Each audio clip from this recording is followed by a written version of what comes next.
இப்ப புது பெயர் VBG ராம்ஜி தான் பெயர். இவ்வளவு பெரிய பெயர். விக்ஷித் பாரத் VB ஒரு ஐஃபன், ஜினா கேரண்டி, ஆர்னா ரோஜ்கர், ஏனா ஆஜீவிகா, எம்னா மிஷன். அந்த கடைசி ஜி எதுக்கு போட்டிருக்கான்னு தெரியல.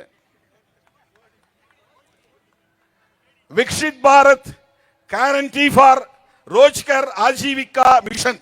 இதெல்லாம் இந்தியையும் திணிக்கிறான் மறைமுகமா.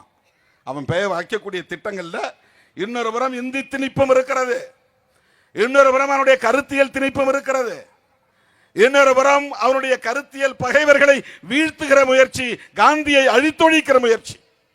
காந்தி பெயர் எடுத்துட்டா காங்கிரஸ் ஒழிச்சிட முடியும். அவனுடைய கனவு அதுதான். காங்கிரஸ் இல்லாத பாரதம், கம்யூனிஸ்டுகள் இல்லாத பாரதம், திராவிட அரசியல் இல்லாத பாரதம், இதுதான் அவருடைய கனவு. இப்படிப்பட்ட இந்த சூழலில் தான் நாம் இன்றைக்கு ஒருங்கிணைந்து இருக்க வேண்டிய ஒரு காலத்தின் தேவை உருவாகி இருக்கிறது.